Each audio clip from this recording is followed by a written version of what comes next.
我怎么觉得江二娘子和沈学士的亡妻长得像孪生姐妹一样？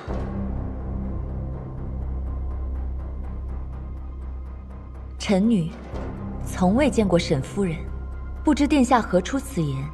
不过巧了，今日臣女的姐妹恰巧都在这席上。沈学士爱妻如命，满城皆知。怎么样？你觉得他像吗？世上相似之人不少，沈某不敢冒犯。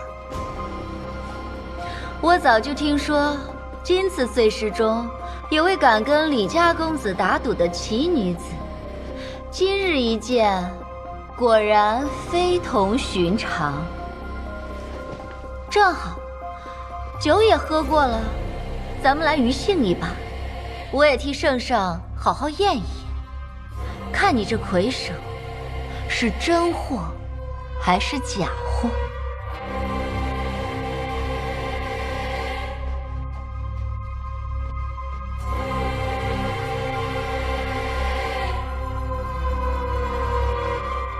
听说江二娘子不光琴技一流，射箭也相当不错，可以为我等展示一二吗？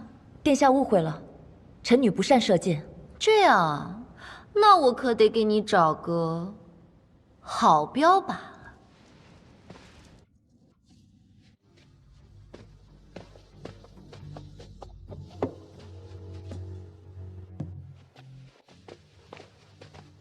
死的东西有什么意思啊？都是前人看够了的，挑个活的玩玩吧。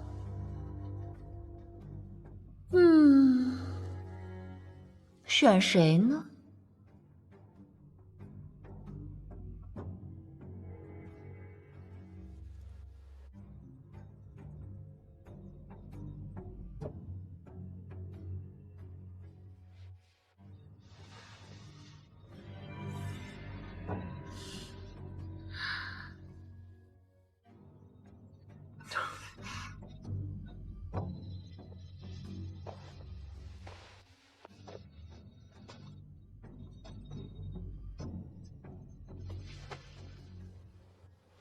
殿下，臣请为江二娘子作靶。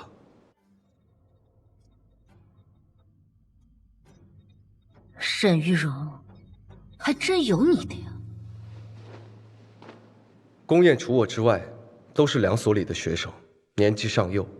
如果有哪里顶撞到殿下，还希望殿下看在臣的面子上，不要为难。也好，不过沈学士出面，这梅族的箭杆子多没意思。来人，换岱族的箭上来。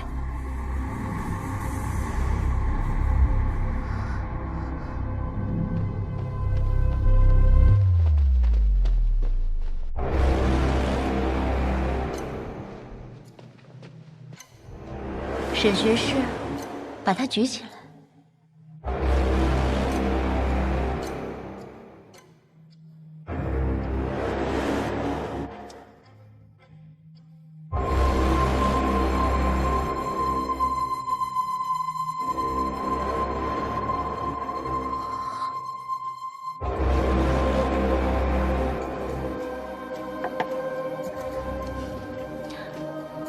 江二娘子，你就射那9壶，若是射中了，我赏你。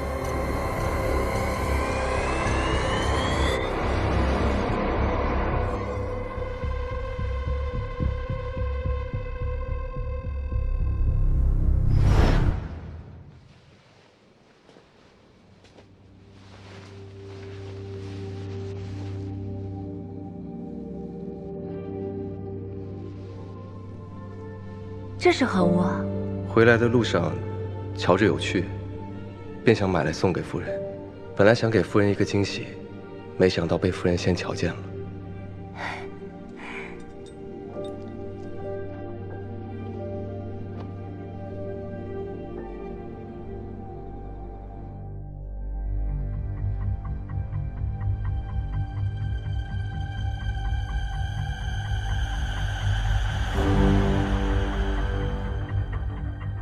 禀长公主殿下，以活人托物为靶，清醒时尚可，而今日宴会上江二娘子一饮数杯，只怕……我说话有你插嘴的份儿。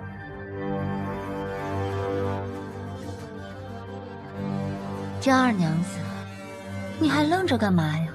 沈学士的手都为你举酸了。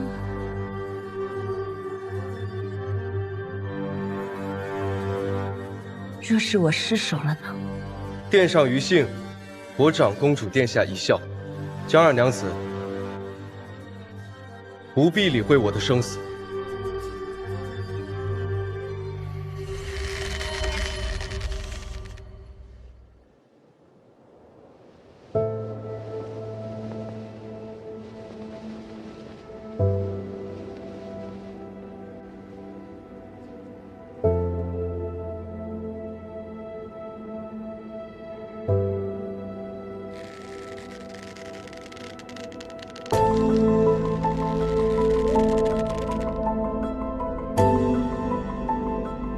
盯紧靶心，我数到3，跟着我一起松开你拉弦的手指，记住，不要犹豫。安离，闭眼。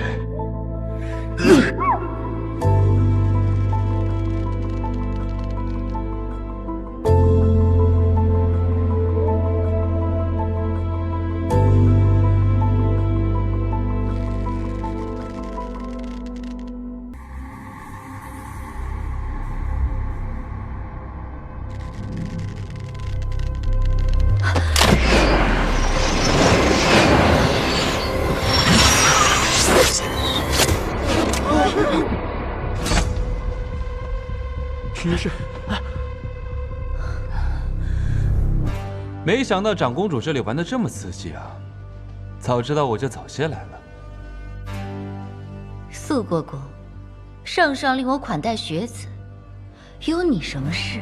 长公主若是只娶没有剑族的剑，那就没我什么事。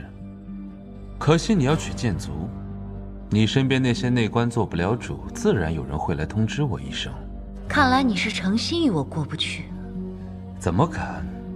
我奉命护宫宴安全，酒后余兴也就罢了。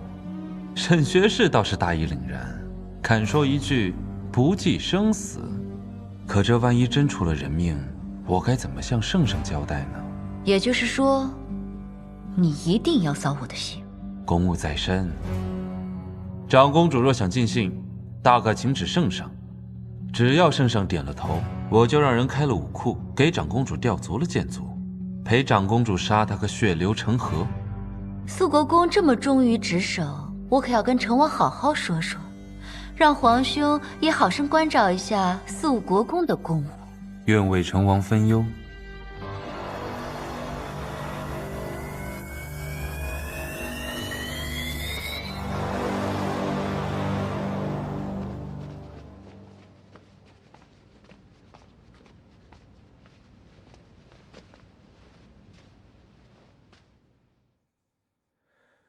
多谢素国公。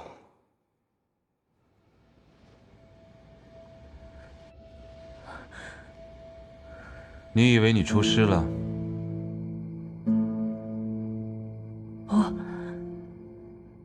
对不起。圣上让诸位开怀尽兴。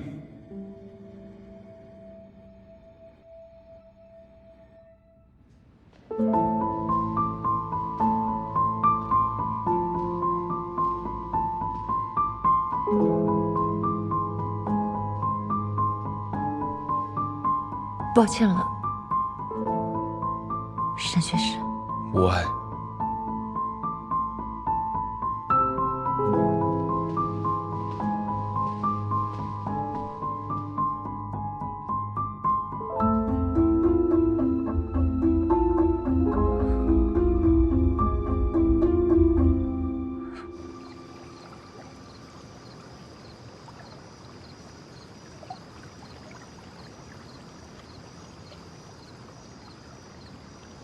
阿离，我也是身不由己。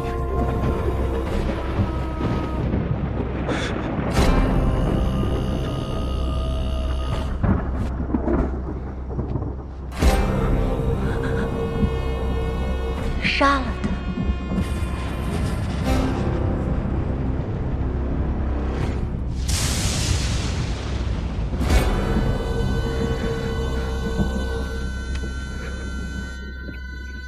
薛芳菲，我碾死你，就像碾死一只小蚂蚁。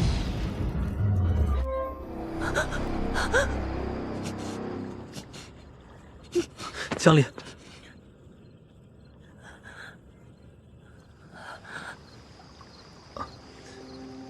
抱歉，我刚才感觉你像是要跌倒了。我没事，我只是想出来透透气。你别太往心里去，长公主确实太过分了。况且，你是江相国的女儿，她不敢拿你怎么样。我陪你走走。我们还是先回去，让别人看到我们单独在一起也不好。是我失礼了。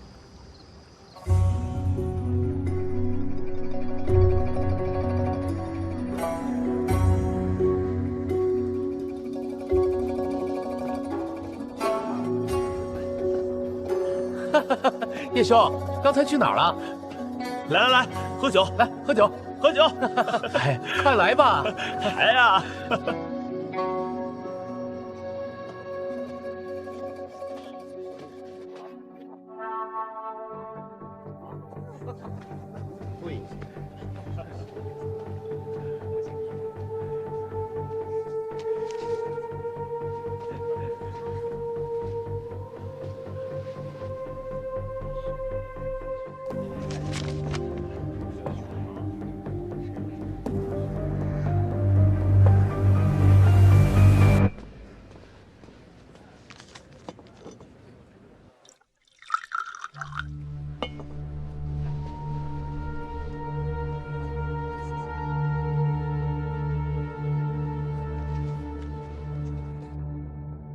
姐姐，你刚才在长公主面前勇气了得，妹妹想给你敬杯酒。四妹，我不胜酒力，现已足量，不能再喝了。四妹和我是姐妹，关系不同寻常，不如我以茶代酒。二姐，以茶代酒，可就辜负了我想和姐姐相好的一片真心啊！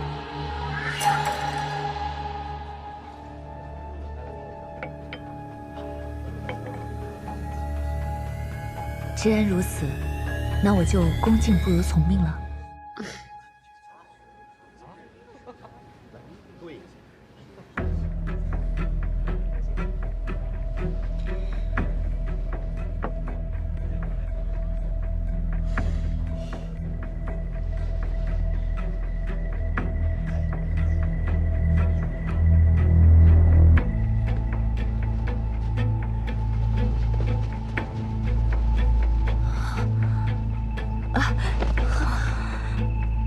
二姐，四妹，我的头有些晕了。那快些坐下吧。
竟敢私下幽会，看我揭发你们！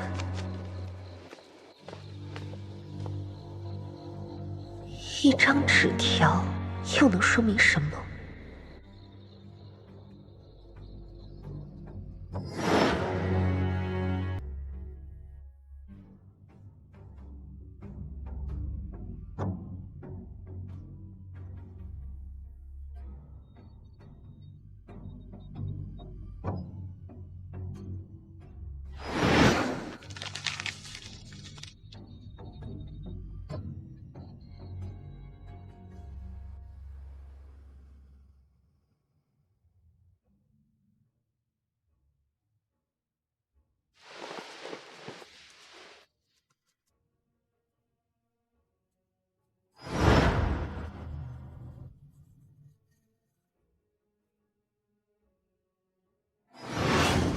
这里有几间茶室，是丽妃娘娘特意安排给你们休息的地方。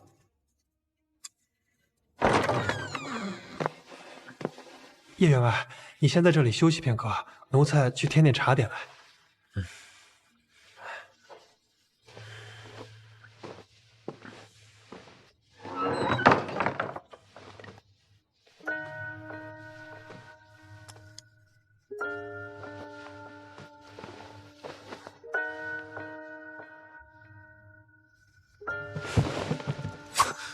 叶世杰，你给我清醒一点！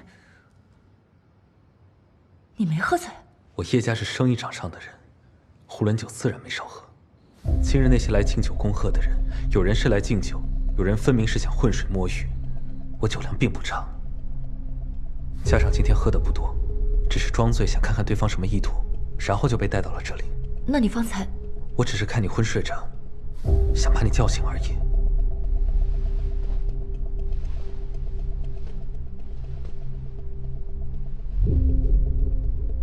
他们把我们带到这里是什么意思啊？我该说你聪明呢，还是说你傻？孤男寡女，能有什么意思？自然是想让我们酒后乱性。你别乱说，我只是想把别人的打算告诉你。那他们这么做，是为了撮合我们？你还没有明白吗？对你下药，为了让我们通奸，进而毁了我的名声，也彻底毁了叶家的仕途。毕竟你刚被圣上任命为户部员外郎。那他这是要一箭双雕？是，你没有上当，我也没有上当。倘若我今夜真的醉了，你当如何？无事，真到那个时候，我就刺伤你，然后离开。别人只会认为是皇宫里进了刺客。你当真下得去手？我这么说，也许有些自私，但你没有经历过，你不会懂。失贞之后，千夫所指，任何人。哪怕是卑鄙龌龊之人，都能肆意的羞辱你、唾骂你。纵使你有千般委屈，也无处诉说。你是我表哥，伤你我自有愧。可我此生绝不入那地狱。你去哪儿？外面的人都已经走了，不走，等着被捉奸吗？可是你现在出现在他们面前，他们立刻就会知道计划失误。我会找地方藏好，你也快去找个地方。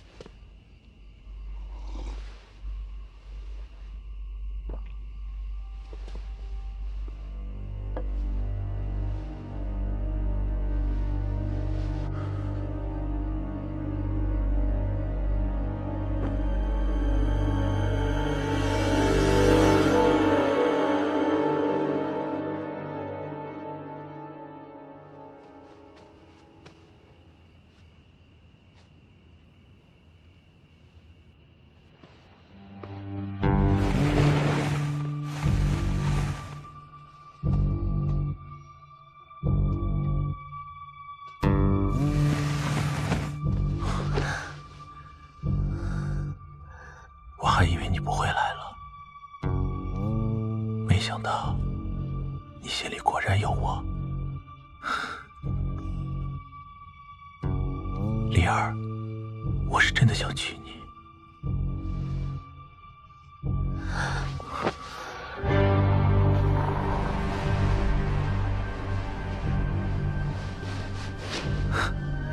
你果然是朵带刺的玫瑰。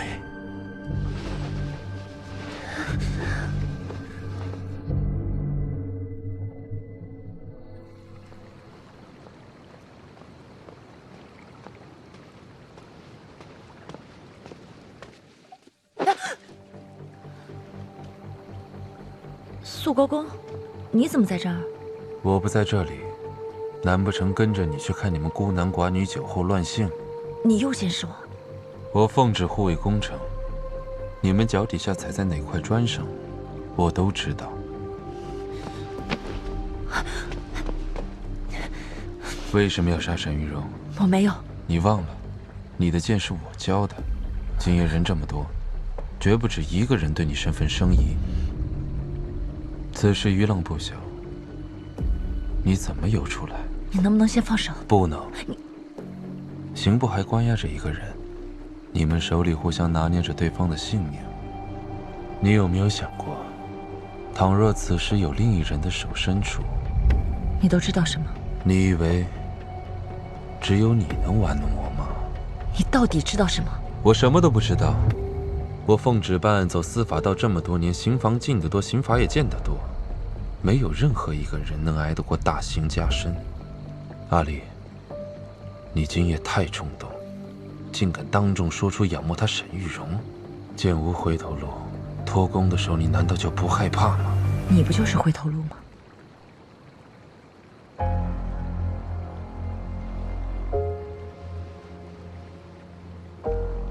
我的路是那么好走的吗？我需要付出什么代价？没想好，不过这是你欠我的第3个人情，我要的多，等你给得起的时候再说。苏国公，宫里的人都踩在哪一块砖上？你真的都知道吗？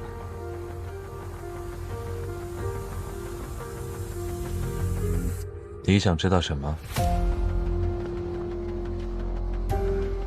我想知道沈玉荣和长公主踩在哪一块砖上。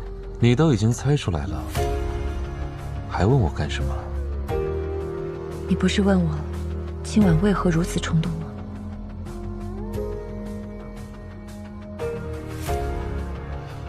我不是你，没有那么多眼线，我只能拼上自己的一条命，去搏一个真相。对你来说，真相就那么重要？胜过我的性命。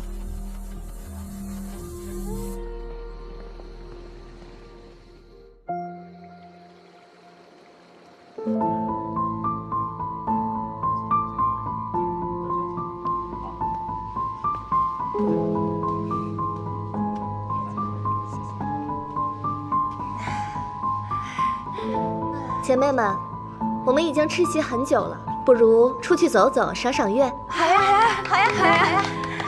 是好，那我们现在就去吧。走，走。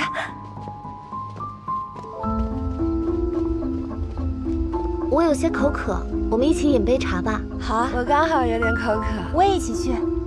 走。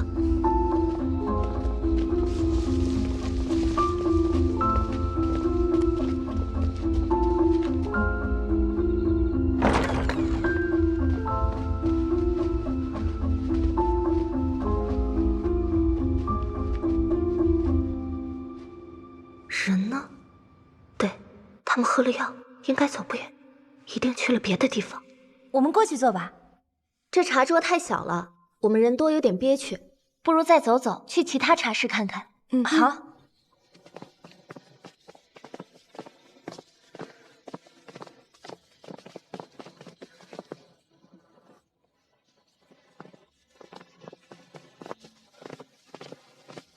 哎，你看啊，这边的花也开了，真好看。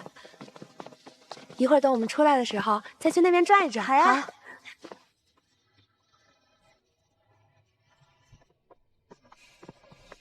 我们进去看看。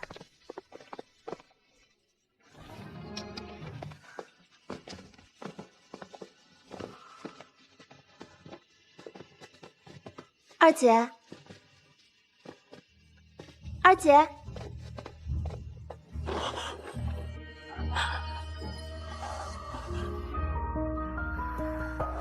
天哪，这不是江若瑶的未婚夫吗？放着嫡女不要，跟那江家的庶女在一起，怎么会是你？若瑶，方才我喝多了。三姐，我也喝多了。你给我起开！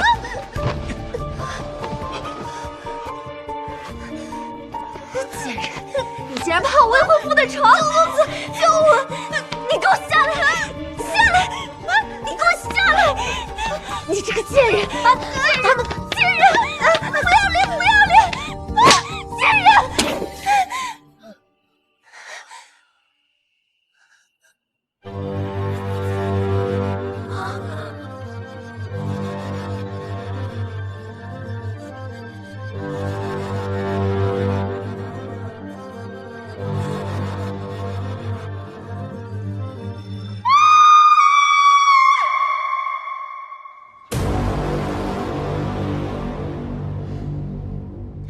疼。好了好了，马上就好啊。你说你晚上擦，早上擦，中午擦，擦，你除了擦药，你还有别的事儿干吗？大事儿做不了主，小事儿又遭人排挤。我们在这家里是受了多少的委屈？你看女儿的脸都毁成这样，你是一家之主，你只会擦药吗？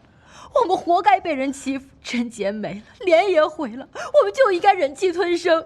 若是狗被咬了，也得汪汪叫2声吧。够了，都出去。女儿啊，我们的命真的好苦啊！娘，我不苦，我要嫁给周公子。你说什么胡话呢？这周公子是你3姐的未婚夫，你看看你父亲这个身份，这事儿能轮得到咱们吗？现在这时候你要嫁给周家，那真是往死了逼大房，到时候咱们全家都吃不了兜着走。我的脸被江若瑶毁了，清白被周艳邦毁了，不会有哪个正经人家要我的。难道我还能在家待一辈子？还是爹要把我送到真女堂？你说什么混账话！事到如今，爹娘却还是只知道一味的责骂我。你们眼看着江若瑶是大房的女儿，叫我处处矮她一头，任她羞辱作践。我猫只要活到现在，眼看那江离都相过3品之家。你们为我筹谋过哪一出？如今看我先了他江若瑶一步，压了他一头，大房还没闹僵过来，父亲先来践踏我，我为什么不可以嫁给周公子？女儿啊，你这是自甘堕落，你不但断送了你自己，还毁了我一门的脸面，你怎么能怨父母没给你筹谋呢？不然能怎样？我只是个庶子的女儿，我也想我爹是当朝中书令。你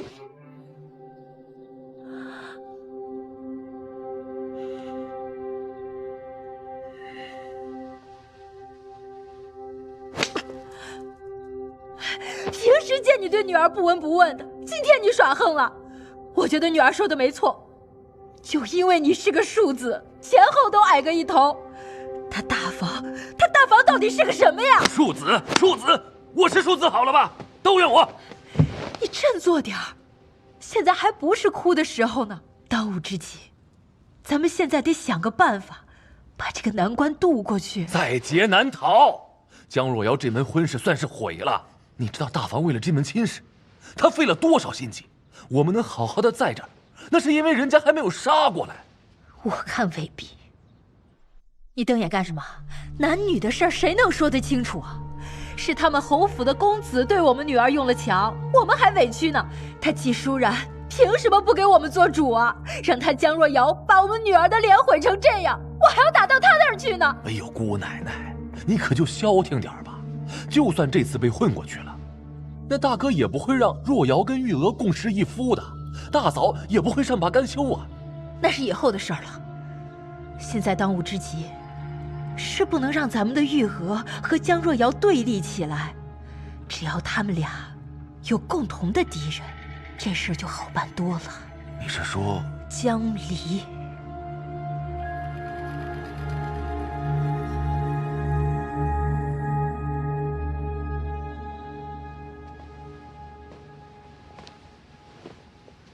孙妈妈，哎，去安排人把这里都清理了，然后给他换套新的。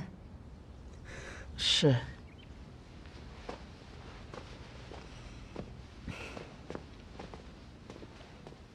闹够了？我当他是条忠心的狗，再怎么着也不会抢人饭食，这才处处带着他。没想到，竟然从我身边抢人。母亲，你叫我怎么咽得下这口气吗？你还觉得你错的不够？我哪里做错了？就算你恼怒江玉娥爬床，也不应该当着众人的面划破她的脸，带回家关上门，自然有千百种法子折磨她。现在江玉娥破相了，你父亲在家是当家做主的长子，在家外是宽厚仁爱的相国，他已经没脸没皮了，索性在你父亲面前哭死过去。咱们还得去救。你以为你一时出了口气，哪里知道是给他留了余地。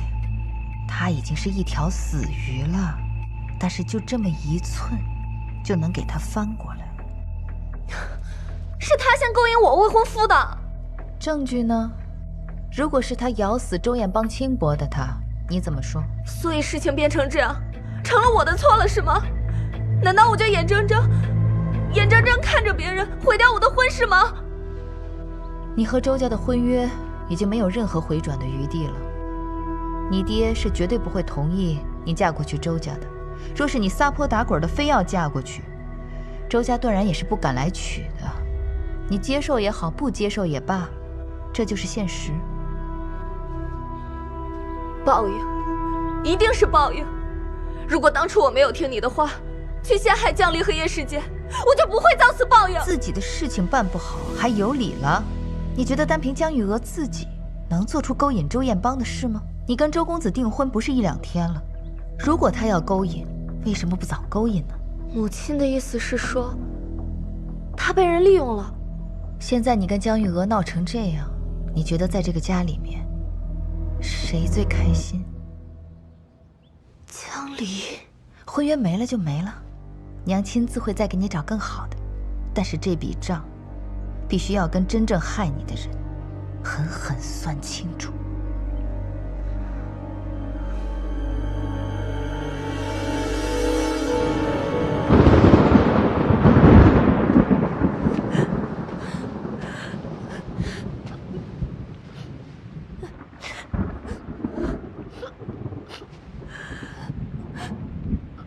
袁白也来了，你们有什么想说的，现在就说吧。大哥，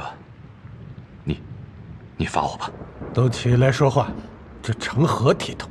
玉娥她坏了若瑶和周家的婚事，都是我教女无方，我对不起你们，该罚。你们这昨天闹得也太大了，那是皇宫，不是自家后院。我明白夫君为何生气，出了这样的事，若追究下来，的确是我们2家的大祸，他们也的确太不像话了。可如今，圣上不也没言语吗？那是他们命大。昨日之事，我和宁远侯夫人有个私下的默契。这毕竟2家都不好看，他们也想将此事掩盖，风言风语是挡不了的。但横竖不会再出什么大事。我今日在朝堂之上，百官看我的眼神都带着嘲笑。袁兴啊，若玉娥真对周公子有意，早点说出来不就行了？何必做出这丢人现眼的丑事？子不教，父之过，请母亲责罚。还有你教养出来的好女儿，竟然去伤害自己堂妹的脸，这等恶名要是传出去了，谁还敢上门提亲？母亲，此事确实是若瑶不对，但她与周公子自小就感情颇深，冲动之下失了理智也是常情啊。若不是玉娥犯错在先，若瑶也绝对不会这样。说1000道1万，都是玉娥的不是。我今天把玉娥带来了，要打要罚，全凭大哥处置。若瑶和玉娥平时相处的不错，我们与周家走得近，这也不是1、2天的事。因着若瑶还未发嫁，孩子们平常相处的斯斯文文，我是看在眼里的。玉娥这孩子好好的，怎么会突然犯糊涂？若不是若瑶亲眼看见告诉我，我也是不信的。要不是被人陷害，我们家玉娥就算借他10个胆子，他也不敢的。陷害？何人陷害啊？玉娥，还是你自己说吧。大伯父、伯母，我本不胜酒力，可宫宴那天，二姐一直在灌我的酒。等我喝多了头晕想休息，二姐就搀扶着我，说是带我去茶室休息。印象中，我们走了好久好久。现在想来，怕是到了那偏僻之地，到了屋子门口，二姐就借故离开了。我当时头晕的难受，没有多想，只想休息，便进了屋子。哪知周公子也在里头，也喝得醉醺醺的。还把我认成了三姐，然后就……我当时慌得六神无主，尽力挣扎，却是酒劲未过，身子无力，到底抵不过男子蛮力。后来三姐就出现了。这若是偏僻之地，若瑶为何会过去？我不敢妄说。玉娥，你快说呀，玉娥！但说无妨。我是后来听别人说，二姐把我扶到茶室以后，转脸就对三姐说她找不到我了。三姐担心我，这才心急忙慌地找到茶室来，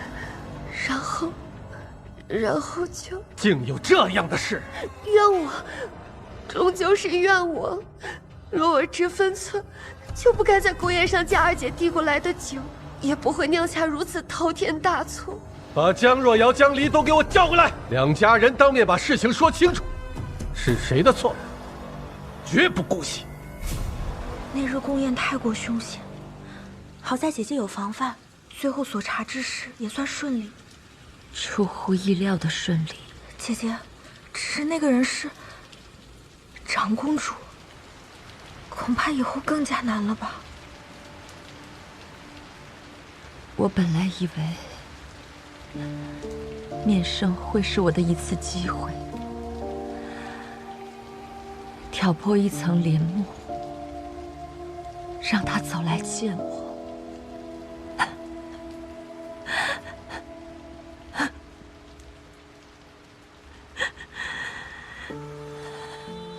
可我未曾想过，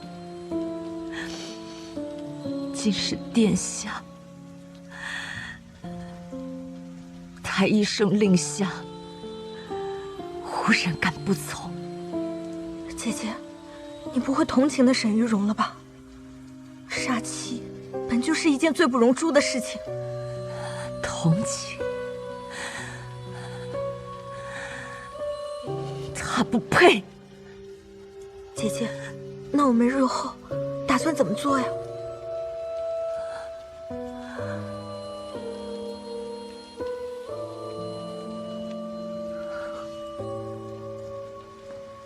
娘子，主君让二娘子去一趟晚凤堂，说是有事要问。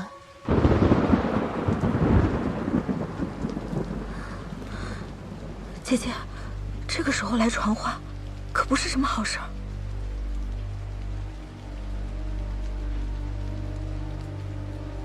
反咬一口的人醒了。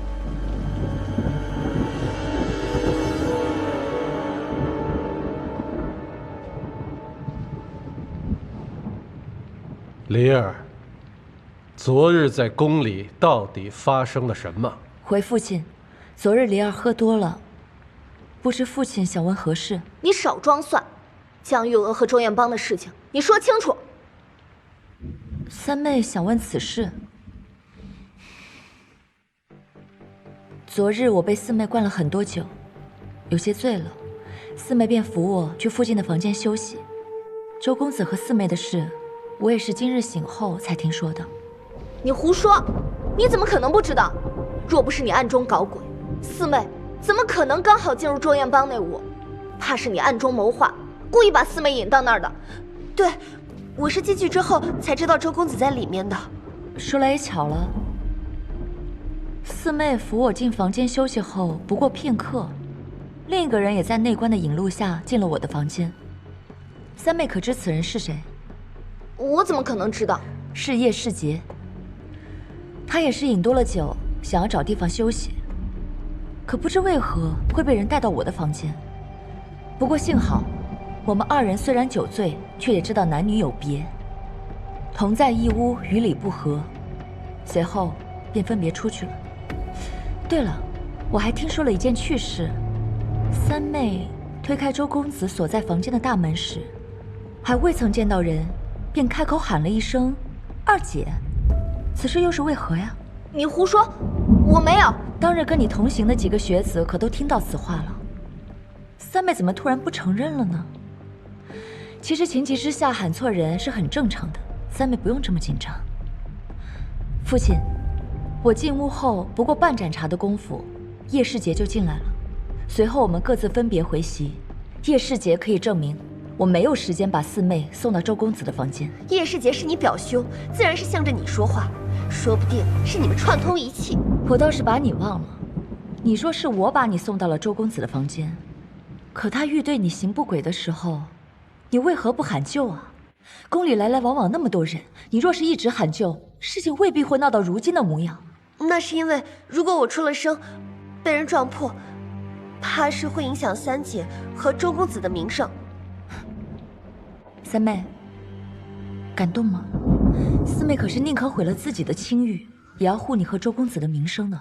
你们两个可真是姐妹情深啊！梨儿，你就别再刺激你妹妹了。出了这种事情，她心里比谁都难受。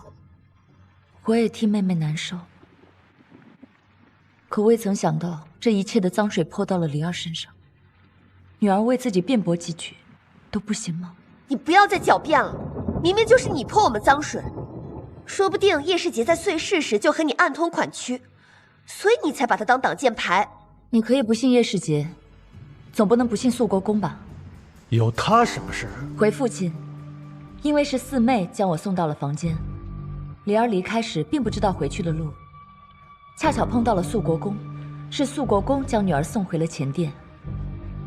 父亲想好好为三妹讨个公道，我是知道的，但把我推了出去是小，若旁人知道我们江家姐妹不和，无凭无据便可重伤彼此，也不知会生出何等险恶居心，还望父亲三思。江离，你少装蒜！若要国父明察呀，不能就这么算了。我的命好苦啊！伯父，我这辈子该怎么办？我女儿以后该怎么办？够了！此等家丑，你们有何脸面争吵？传扬出去，让人知道一族姐妹互泼脏水，岂不是天大的笑话？木已成舟，是非对错有这么重要吗？你们就不想想，四丫头现在被毁了容，这今后怎么办？三丫头她未婚夫做出这种事，这以后怎么办？母亲责备的是，孩儿处置不当，我这就和三弟三妹商量如何解决此事。你们出去商量，不要在这里吵我。是。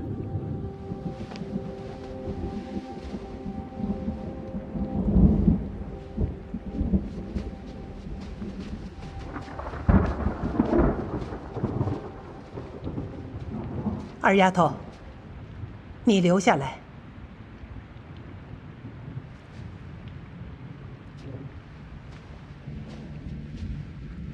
玉娥和周公子之间，到底是怎么回事？祖母最疼爱梨儿，梨儿不会瞒祖母。昨晚，周彦邦给了我一张小纸条，我不欲理会，又恐旁人知晓，梨儿便收在了身上。想着宫宴结束了再做处理，直到我听说四妹和周公子的事，才发现梨儿身上的纸条不知何时消失了。还真是不知轻重的丫头。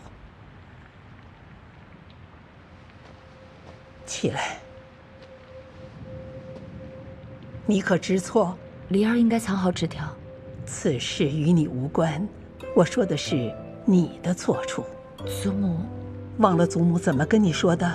祖母告诉我，在宫里要照顾好自己，照顾好姐妹，遇到任何事，不能自己心里委屈，要回来告诉祖母。你是怎么做的呢？你什么都不告诉我，只能让人先一步提盆，泼得你满身脏水，事后再来澄清，再和那个泼水的人好一通你死我活。偏偏又都是一家人，一荣俱荣，一损俱损，到头来这委屈你还得咽下去。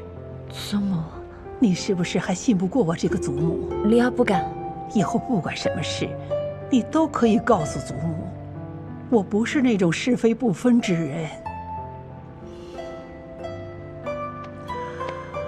不过这事儿不能不罚，罚你回去抄佛经10遍，三丫头、四丫头那边也罚他们抄女戒20遍。梨儿认罚。爹，你为什么让我娶江玉娥？她什么身份？她怎么配得上我？怎么？你现在心里还想着要娶那个江若瑶是吗？爹，我求求你了，我知道我做错了，我去给若瑶道歉，她一定会原谅我的。原谅你？爹，居然闯下如此大祸，大难临头了，你到现在还不清醒？你以为你真的能娶那江若瑶吗？你好好看看，江家的退婚书都发到咱们府上了。江玉娥虽然是庶子之女，可事到如今，倘若她身子没个着落，人再糊涂一些，弄出人命来，到时候圣上震怒，单不说江相国会不会罢休，祖上所有的功勋、爵位什么都留不住，明不明白？爹，可是我告诉你，你怎么待江玉娥那是你的事儿，但是她因你而失节，我们周家必须给她名分。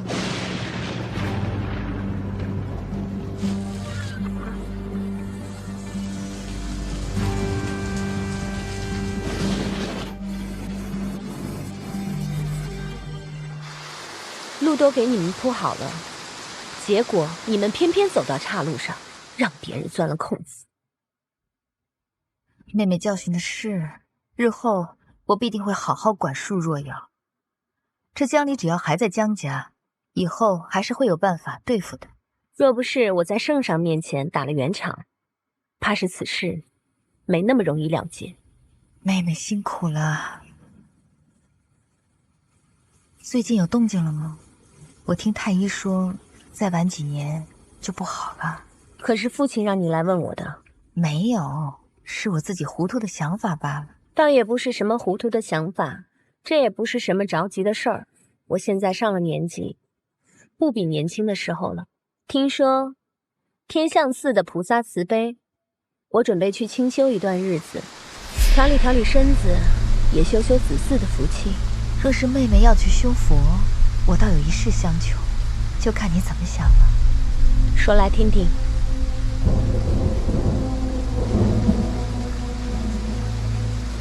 既如此，那么就由我来好好磨磨他的性子。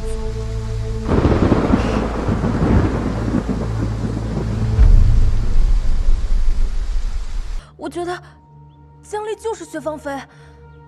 莫要胡说八道。天下怎么会有如此相像之人？这种话我已经听够了，日后不许再提。我今天下棋的时候，我觉得我就是在跟薛芳菲下棋。别说了，我觉得好瘆人啊！薛芳菲肯定没死，你说江离会不会是被薛芳菲害死？我用这双手亲手埋了他。江离他就是江离，再怎么想也不可能是薛芳菲。你现在知道怕了。当初你和娘收万宁礼物设计陷害他的时候，不是挺开心的吗？事情做绝了，你怕见鬼了。都是娘逼我做的，我也不想这样做。我要是不依娘的话，娘就以死相逼。你不要再让我看到你心虚的样子。我告诉你，薛芳菲她已经死了，死了，死在青城山里。你记住了吗？记住了。大点声！记住了。滚！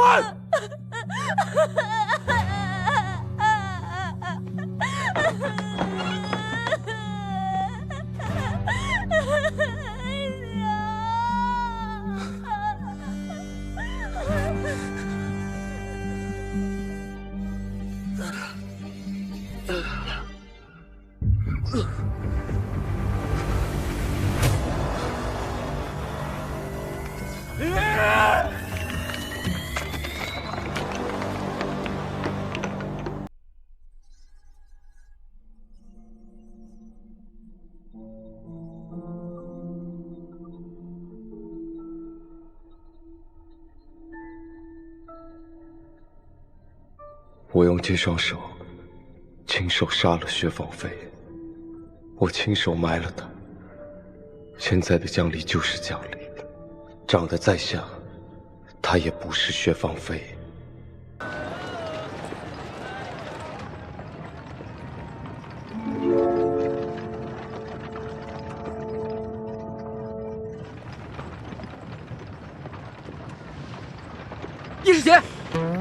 怎么了？你一直这样盯着江离干嘛呀？哦，我知道了，你肯定是看上他。这身柔似雨、软如烟的衣服，我没有啊！你没有什么？你没有？你瞧，你这小黑脸蛋的，快红成小红脸蛋的了你！你肯定是想用这身柔似雨、软如烟的布料，给自己做一身柔似雨、软如烟的衣服。我不是，我只是有一点点紧张。哎呀，行了，我都懂。第一次进宫，难免紧张。哎呀，我还以为只有我一个人紧张到睡不着觉。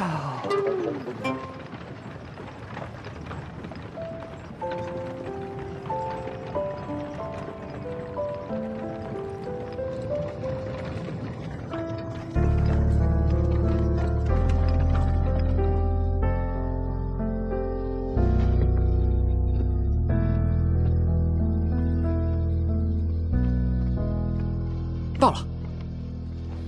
梨花碎了满地，风吹起了每片叹息。阿离，我去了。你放心进去，我在宫外等你出来。其实你可以跟我一同进宫的。你高中状元，进宫是受赏，我同你进去干什么？我今日死皮赖脸要送你出来，娘就已经很不高兴了。你可是状元夫人，你不跟着我，还有谁能跟着我？知道，只是我不懂宫里的规矩，若是有失礼之处，岂不是害了你？阿离，你我夫妻本是一体。我懂。时候不早了，你早去早回，我就在这等你，我的状元郎。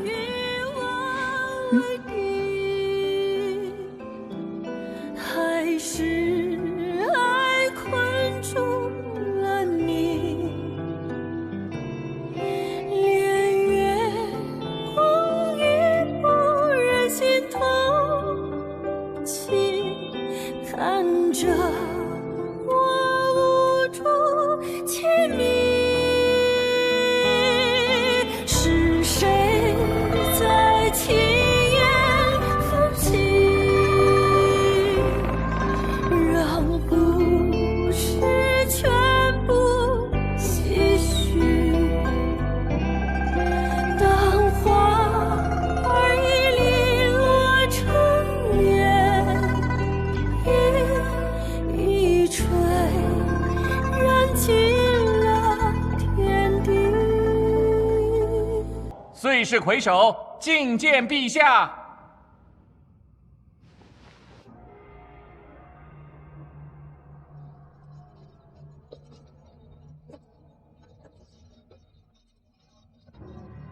朕听闻江家有位江二娘子，在真女堂孤身10年，却自强不息，在此番岁氏中一举夺魁，名动京城。那个人便是你吧？臣女江离见过陛下。魂采精华，宠辱不惊。听闻你曾在真女堂10年，朕非常好奇你是怎么做到的。真女堂虽在山野，却令臣女怡心养性。山中多隐士高人，只是凡俗之人，因心为世间尘埃所蒙蔽，故而不能看到。恰巧臣女年幼离家，清冷孤僻，却心无旁骛，心思单纯，才方且入了高人之眼，学了些皮毛罢了。身在如此荒败之地，非但不沉沦，反而日夜不忘精益修身，难得。来人，赐宝。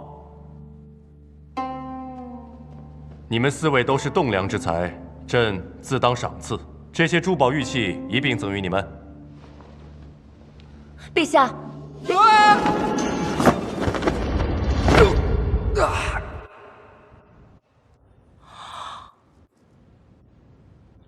陛下赠予珠宝玉器，实属罕见，只是臣女志不在此。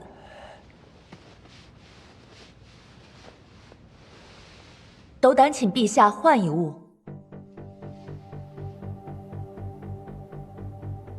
倒是头一次有人拒绝朕的赏赐啊！臣女不敢拒绝，只是臣女不懂品鉴。陛下赠珠宝玉器与臣女，难免蒙尘，所以臣女才斗胆进言。那你要什么？臣女痴迷学问，曾阅过沈学士一篇《尧议论》，其议论针砭时弊，文采斐然，在文人中也广为流传。臣女不才，对沈学士的文采十分仰慕，只是男女有别，不敢贸然求教。今日求陛下口谕，让沈学士日后指导臣女学问，臣女得一恩师，日后定更思敬意。这江二娘子真是大胆，莫不是看上沈学士了吧？你还别说，两人还挺般配的。别胡说。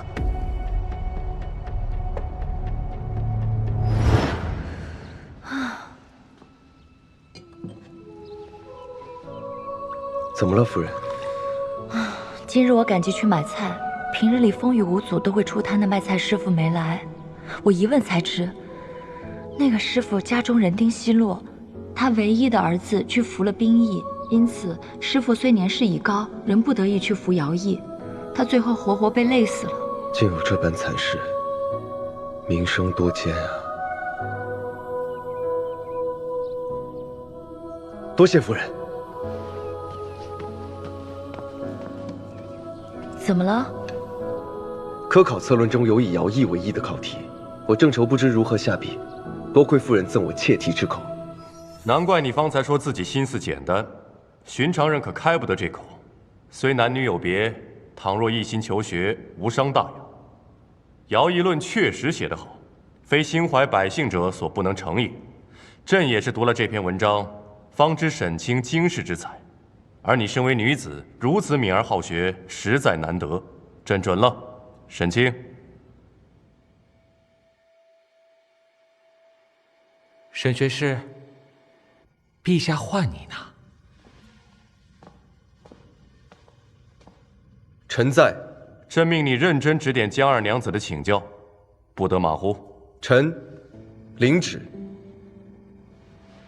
臣有一个问题，想要问江二娘子。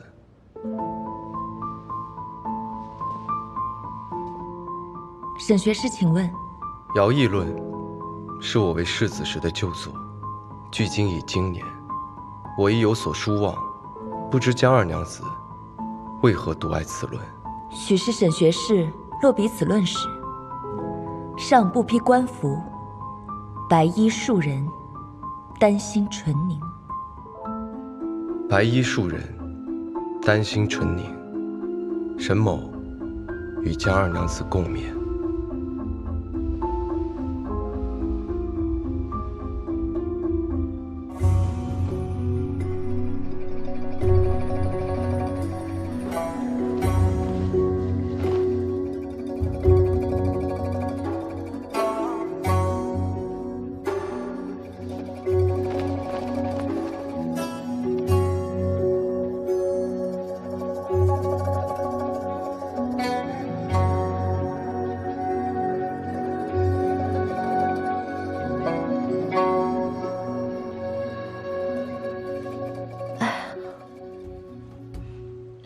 怎么了？啊，没什么。陛下今日开怀，臣妾也多喝了几杯，只是臣妾不胜酒力，此时竟有些头晕了。没事儿，陛下不用顾及我。朕陪你回去休息吧。圣上起驾！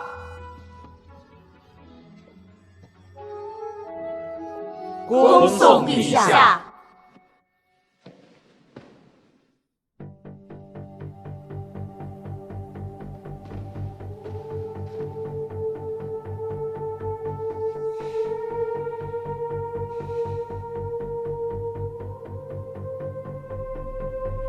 沈学士，沈学士，请，请。